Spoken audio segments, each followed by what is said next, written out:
Think Tank, the podcast with me, Steve Adubato, is brought to you by these public-spirited organizations. The New Jersey Education Association, Wells Fargo, RWJ Barnabas Health, the Russell Berry Foundation, Making a Difference, Keystone Mountain Lakes Regional Council of Carpenters, your future is in our building, New Jersey Resources, Fedway Associates, ADP, a comprehensive provider of human resources technology and services.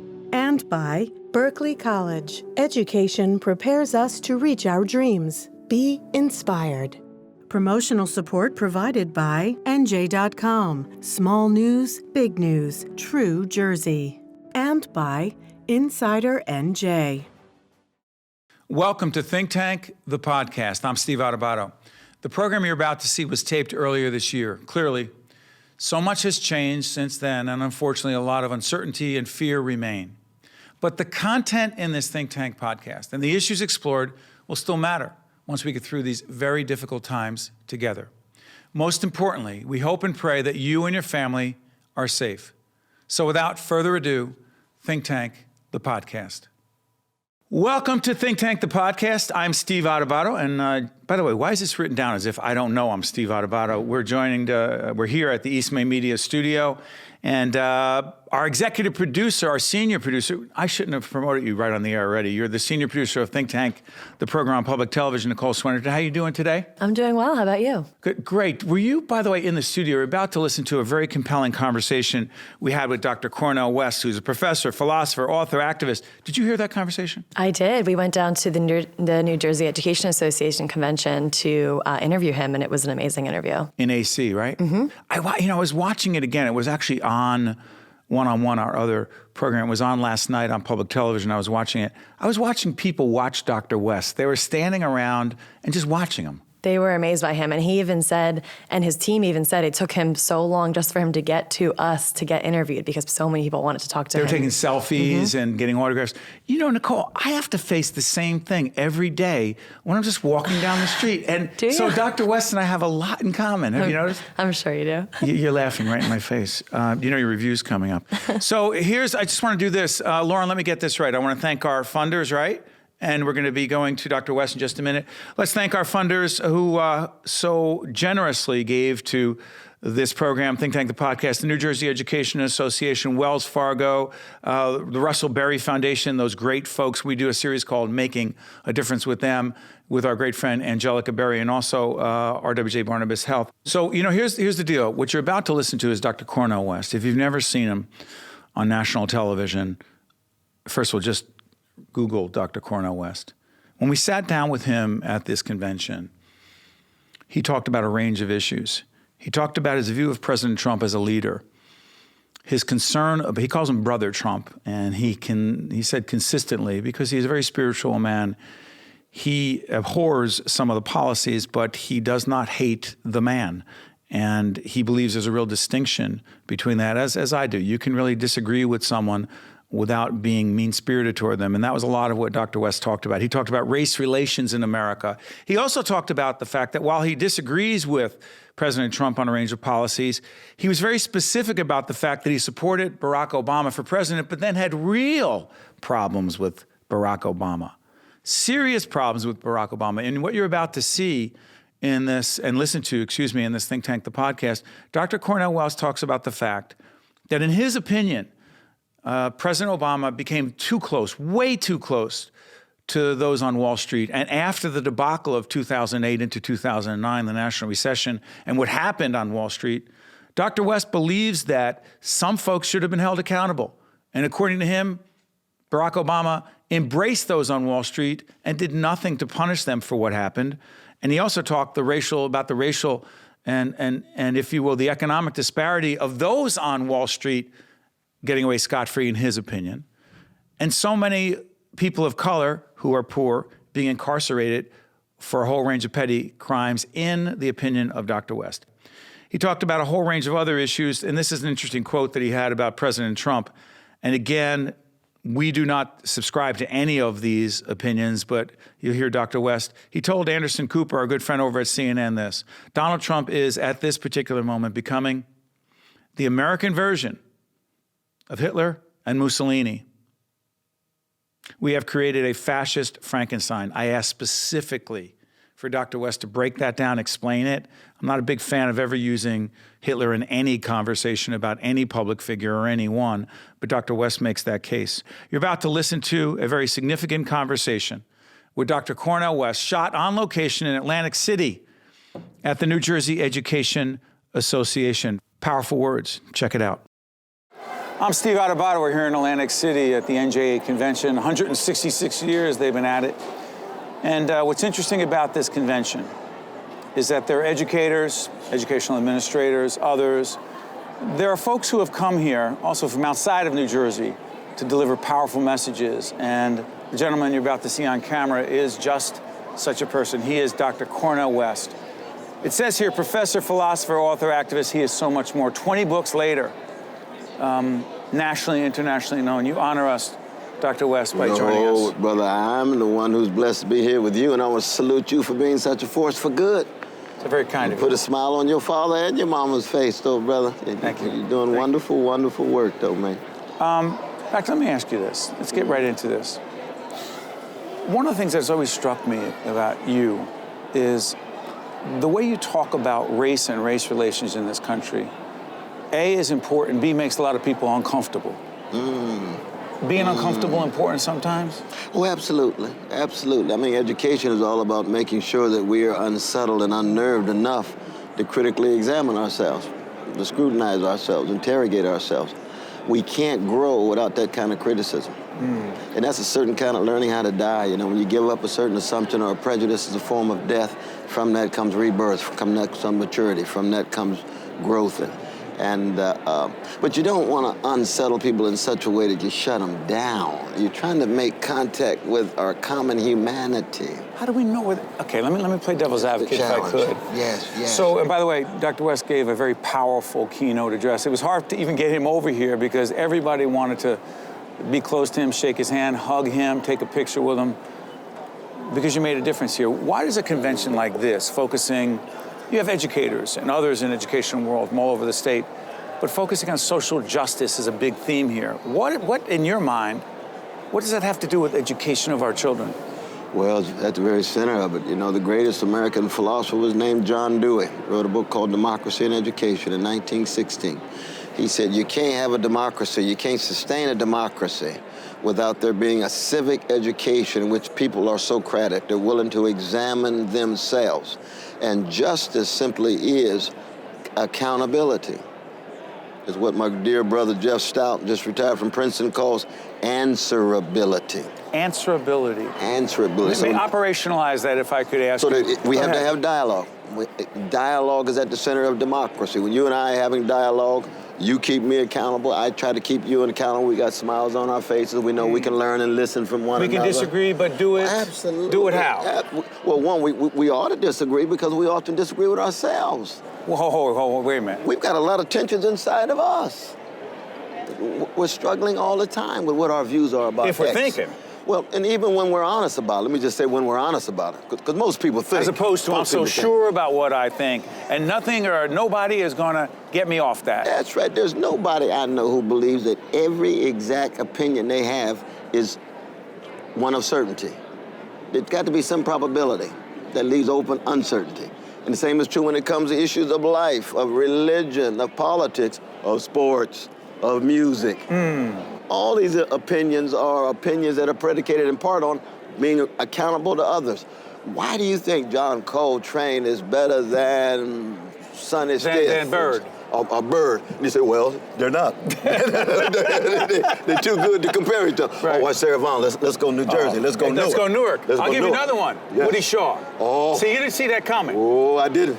Because that's Newark. Woody. I was born and raised in Newark. Woody's a giant. It was Sarah Vaughan. By the way, NJPAC, Sarah Vaughan Way, if you check it out where it is. That's But right. Woody Shaw, the great jazz. Philip Roth, another the genius great. coming out of Newark. That's right. But all of these people debate about these things. It's politics, it can be music. And once you have dialogue, this is why Socrates is so very important, right? Because once you have dialogue, you got to make that human connection. I mean, the difference is that, Socrates never sheds a tear, Jesus weeps. You see? I hear you. Isaiah weeps. Muhammad weeps, so that weeping, the tears make a difference. The you emotional can't just part have of the it. dialogue. You got to have compassion. You got to have what I'd call a love. You got to have a certain kind of empathy. So speaking of empathy, speaking Yes. of questioning oneself, Yes. and speaking of those who are on the national and, dare I say, international scene, the President of the United States, our President, Yes. Donald Trump, rarely seems to question himself. He seems very assured of his views. Does that make him, quote unquote, a strong leader? No, not at all. What does it make? That the benchmark of spiritual and moral maturity, humility and tenacity at the same time. That's Abe Lincoln at his best. That's Martin King at his best. That's Fannie Lou Hamer at his best. You see. Probably your father, I didn't know him. But humility and tenacity. Why both? At the same time. Why didn't he both? Because humility, you recognize you could be wrong. But tenacity, you got to have courage to take a stand. Because we're not talking about relativism, we're not talking about a nihilism and skepticism. You have to be willing to take a stand and pay a cost. But you've got to have the humility. I could be wrong. Does a president lack humility? Oh, yeah. Oh, no. Brother Trump is the exemplification of immaturity, lack of humility.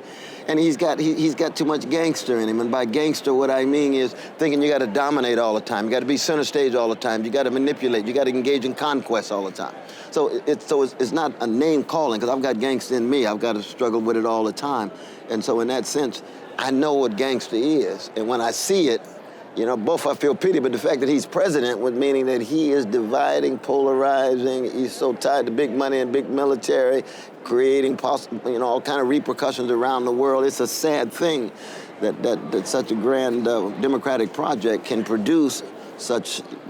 I would say it's not even mediocrity, because that's a compliment. And I've also, the quote is interesting. We're going to be sitting down with Governor Christie Whitman, former governor of New Jersey, who recently, she had a tweet up that compared the president to Hitler and then took it down quickly.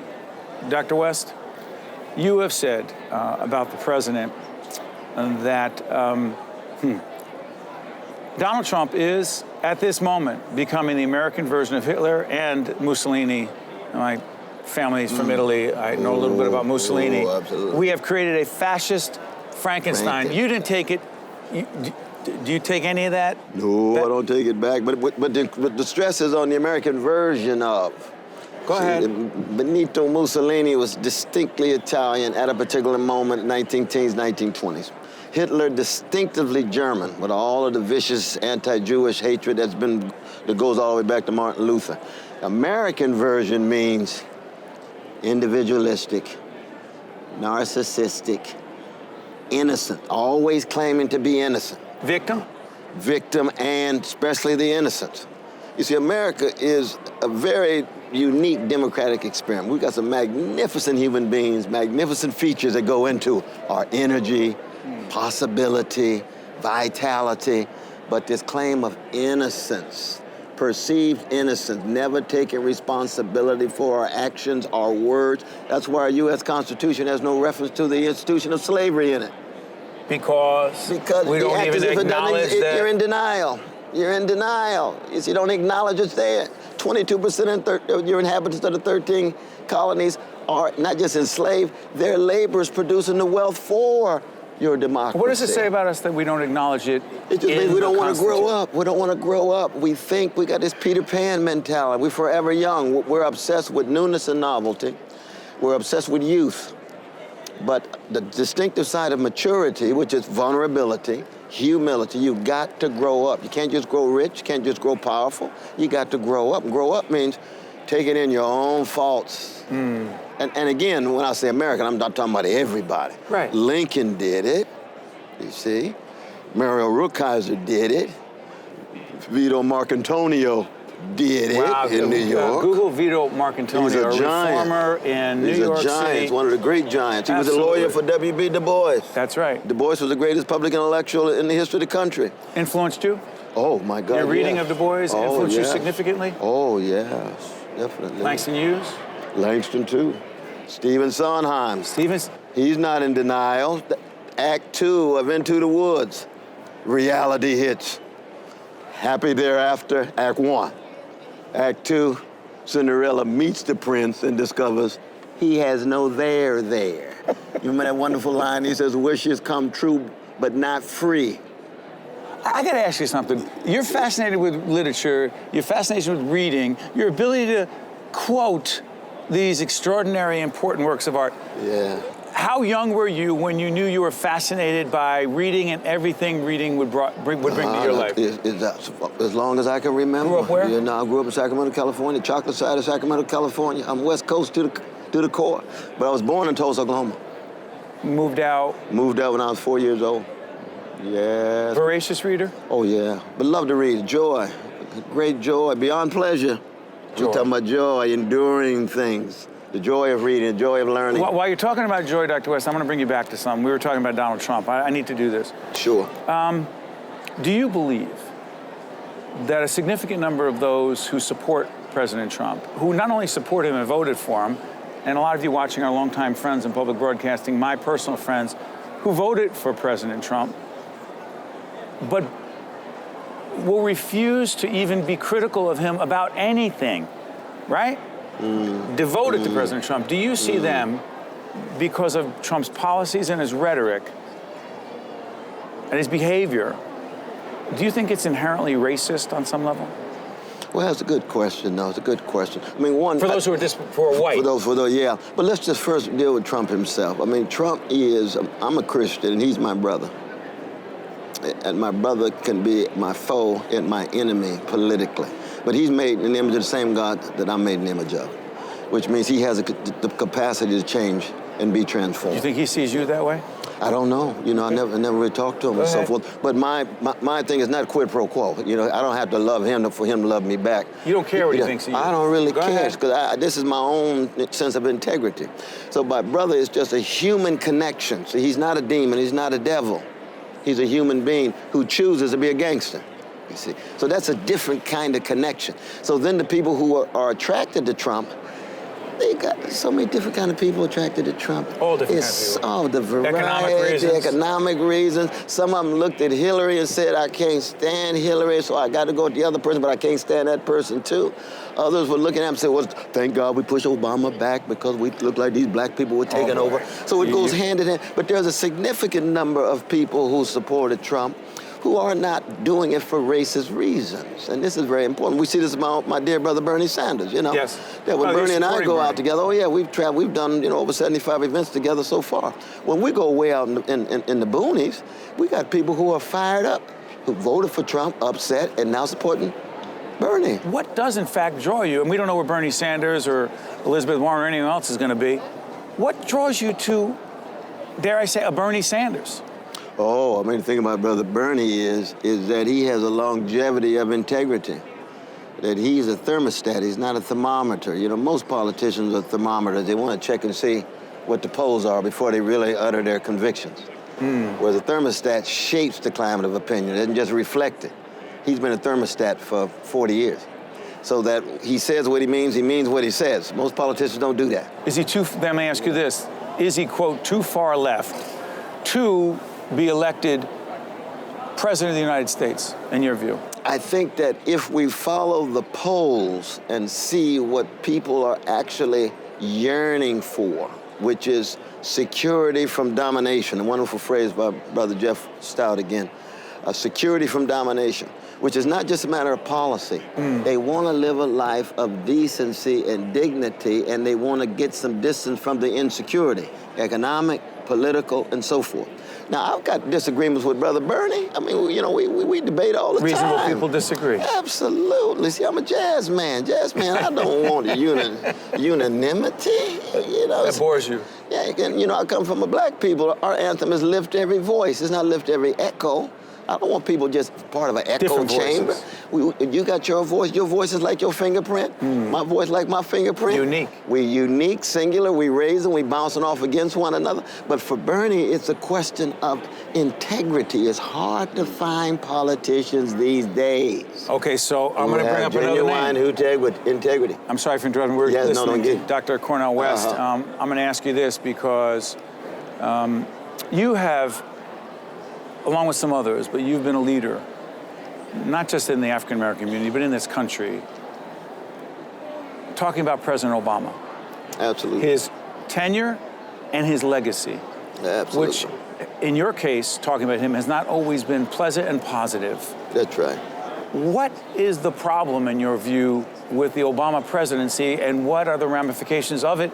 Loaded question. And what the heck does it have anything to do with Donald Trump being president now? I know I just asked. Well, I broke the rule. I asked three questions at once, but go ahead. But that third question about the backlash, there is an element of real believe backlash. that? Oh, yeah, there's no doubt about that. We're talking about a slice of our fellow citizens, not vast majority, but a slice of our fellow citizens. Enough to make a difference. That's right. Absolutely. In key states, but go ahead. In key states, too. But no, you see, my dear brother Barack Obama, he and I started very closely together. I supported him in 2008, supported him in 2012, actually. In Chicago. The 65 events in 2008, no, all around the country. We started in Iowa and ended up in Ohio the night before.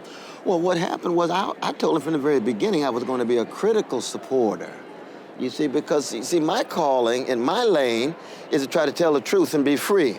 A politician's lane is not to tell the truth and be free, it's to get elected.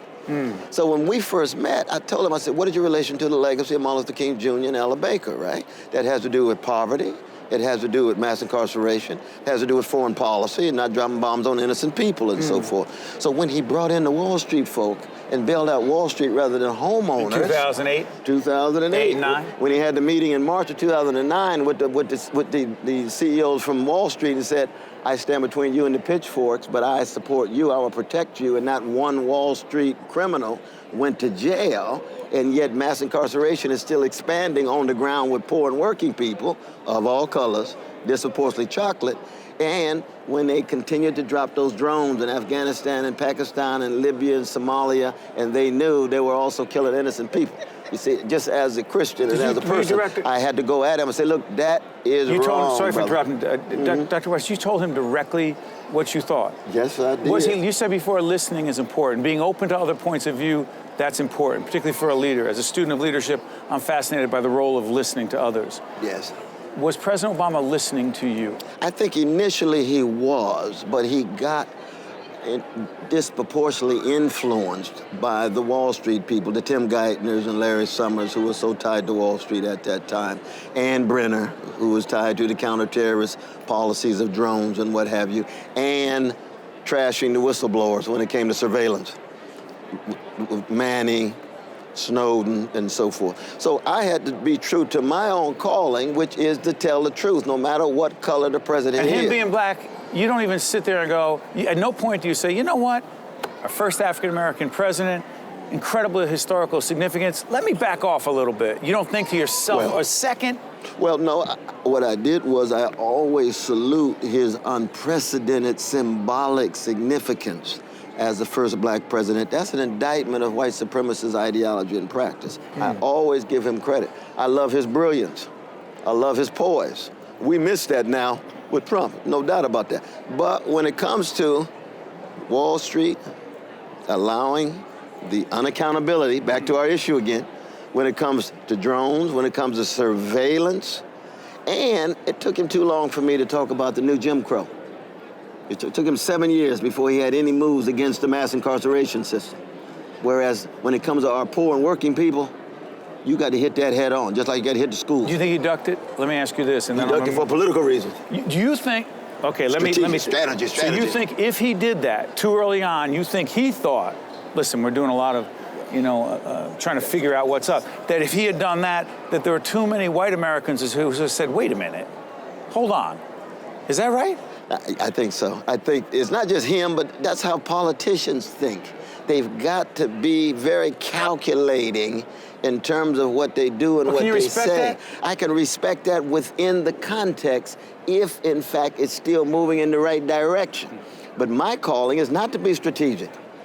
We're in different lanes. You see, we got different lanes. My calling is to try to be a truth teller and a witness bearer and pursue truth given my own failures and faults. Not to win. It's not, well, I want to win in terms of making sure the issues are visible and the people's humanity are accessed. That's winning. That's a certain kind of winning. We'll go back, because the last part of the question I asked is, what do you think President Obama's presidency, Barack Obama's presidency, had anything to do, if at all, Dr. West, with Donald Trump being elected president? No, I think that there was a slice of our fellow citizens who got the impression that black people were running things and they didn't want to be in a situation where black leadership was dictating their destiny. Now, the irony was Obama's leadership was tied to Wall Street, tied to military-industrial complex. Pretty white. He didn't say too much about race. Remember, he wouldn't say too much about race. And I would say over and over again, I'm not talking about race just in terms of skin pigmentation. Race is about integrity, honesty, decency, generosity, and the humanity of people who have been hated and dominated. I would say exactly the same thing if we had a black supremacist civilization and white brothers and sisters have been enslaved for 400 years, enslaved for 244 years, Jim Crow for 100 years, and you got white bodies hanging from trees where you had black fight, then you got to be in solidarity with the white brothers, because it's a moral and spiritual issue. By the way, as Dr. West talks about this, do yourself a favor, go on our PBS website, Dr. Gates. Or Henry Louis important Gates. work. Henry Louis Gates, that's absolutely. really important work, talking about the lynchings that went on in our country after the Civil War, and the museum that is dedicated to telling that part of the story. Brian Stevenson. That's tremendous. Yeah, that's brother Brian down in Montgomery. I saw that interview. Let me ask you this in the couple minutes we have. When it comes to race and our ability to talk to each other, yes, openly, honestly, with respect, as opposed to who are you with, Trump or not? Right. Are you here or are you here? Right. But I'm not saying Trump is all about race. What I'm asking is, how hopeful are you, Dr. West, that we moving forward can have meaningful, respectful dialogue without all the vitriol and hate? Loaded question, I know, as we finish up. No, the thing is, we've got to first begin with ourselves. Are we willing to make sure we revel in the humanity of other people even when we disagree with them? To give them the benefit of being right or wrong, recognizing we can be right or wrong, and then pursue the dialogue together. As opposed to demonizing them, they must be bad people if they don't agree with me. That's right. No, that's not, and that's just not true, because all of us have various kind of blindnesses. All of us have various kind of shortcomings and myopia. And to the degree to which we think we're pure is a degree to which we're just reproducing the myth of America ourselves. We're so innocent. So you got a lot of liberal self-righteousness out there. Liberal self-righteousness. Oh, yeah, they look down on the working people, look down on conservative people, think that somehow they've got access to a truth, and these folk are just ignorant. That's innocence, too. We were criticizing the innocence at the beginning. All of us have failures. Try again, fail better. That's Samuel Beckett. Try again, fail better. All of us have certain elements of failure built inside of who we are. The question is, can we access the best of who we are? Because all of us have some real potential. But I tell you what, you still sound optimistic to me. Well, I'm full of hope, not optimism. I'm a prisoner of hope, but not optimism. Real quick, what's the difference? Hope means you're going to keep moving regardless of what the circumstances are. No matter what the evidence is, you keep loving, you keep fighting for justice. Optimism means, what does the evidence look like? Does it look like it You're not even looking for evidence. You're just not hopeful. looking for evidence. That's exactly right. Well, Indeed. let me say this. I am hopeful, and I'm also optimistic and confident that folks who took the time to watch and listen to Dr. Cornel West for this very in-depth interview here in Atlantic City at the New Jersey Education Association will be better for it, because they'll be questioning themselves. And I cannot thank you enough. You honor us. As long as your show is on, that's a sign of hope right there. I'm using that endorsement, Dr. West. Oh, please. And I say yes. Thank you. I'm in your corner, brother. Appreciate it. We are in yours. No, I'm Steve Adubato. That, way more importantly, is Dr. Cornel West. And we thank you for staying with us. Catch you next time.